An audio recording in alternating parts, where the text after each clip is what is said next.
Recently, I've noticed quite a bit of a meta shift in terms of wars, in terms of defense. So, for a long time, people were doing sort of time trap bases. Remember the time trap bases, but a bit like sort of what I've done here, and sort of trying to slow people down, split people up, things like that.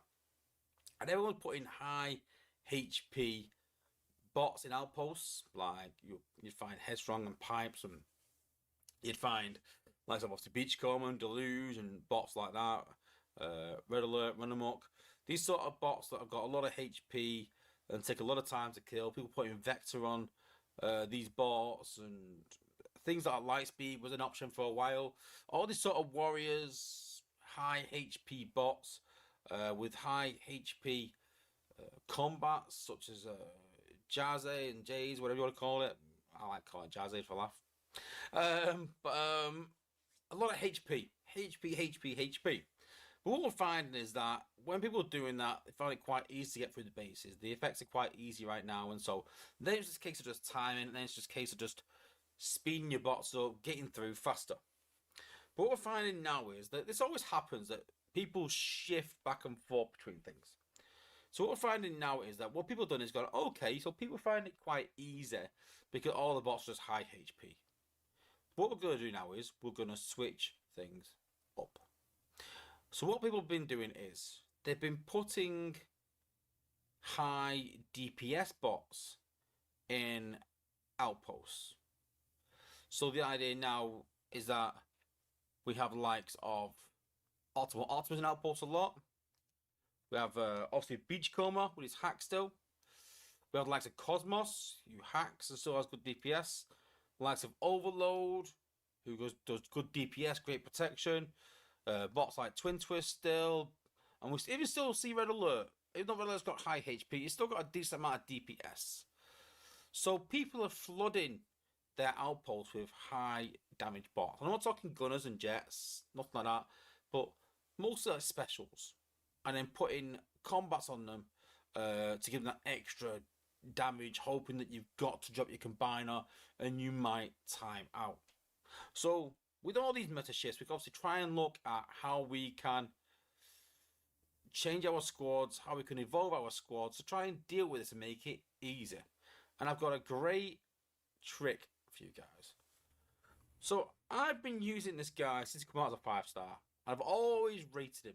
Now some people look at him and go, yeah, but bit of a glass cannon, he dies very quickly, and sometimes you can't get his abilities off.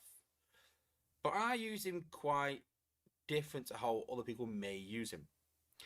Now, I've seen some people hacking an area with the 4-star ability, and then straight away then doing the 5-star ability over the top. Now, I know it gets 100 electric damage, but it's 100. It's 1.5k damage. It's not a lot. And yes, it does combo with the Blizzard, but for me, they don't go hand in hand. Because the hack makes them do more damage, and then the 5-star cryo slows them down. So why do you want to slow down defenses that are trying to kill all the defenses? And then if you use the hack and then use the 5-star ability to destroy the defenses, then why are you hacking a defense that you're going to destroy anyway? So a good tactic is to use the 5-star ability on the base. It's a great ability, does a lot of damage. But I actually use the 4-star ability on the outpost bots instead. So what I tend to do is try and pop the outposts. I'll try and drag them across and then hack them with Computron. And then those bots will then go and attack their own base. And because they're putting these high DPS bots in now, it does an incredible amount of damage to their own base. And just to double on top of that as well, whilst you're battling their combiner normally, you'll have all these DPS bots hitting on your bots. So you'll have the combiner hitting your bots, you'll have their bots hitting your bots, doing tons of damage, and you need to use things like tracks and overload to protect your bots. But because you're hacking their bots, it means that they're not in the fold. It means that their combiner, yeah, is hitting against 1 or 2 of your bots, but you're just dealing with the combiner. And what you tend to find is, while you're dealing with their combiner, their own bots are killing their own base. And then by the time you've killed the combiner, then the bots stop getting hacked, and then you deal with the bots separately. And it makes it a lot more efficient to get through, a lot faster, and honestly, absolutely immense. And it's worked wonders for me in War. I found it so easy with Computron. And it doubles up as well, because people are timing out because of the high HP of combiners and how much they've got shields and lasting. Computron doesn't have that. He does have a 3-star ability that gives him stealth, which sort of protects him a tiny bit for 8 seconds, but he does die quite quickly. But in Wars, that's a good thing. You want him to do a lot of damage very quickly, die quickly, and give you plenty of time to get through the base. So if you're struggling with outpost bots currently, because they've got such high DPS, if you're struggling for time on bases, because your combiners lasting so long and doing damage but they're not dying quick enough, this is the solution.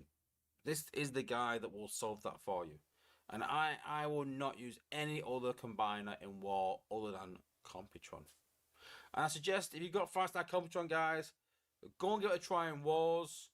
Bear with it. Learn how to use it. People struggle with it sometimes. To get the abilities off, use the stealth to get him under that stealth and protect it so no one's going to attack him. Get the 4-star ability down on the outpost bot so they kill their own base. Then use the 5-star, and that 5-star ability coupled with their own bots killing their own defenses, the base is gone. The base is gone in seconds. So give it a try. Let me know what you think.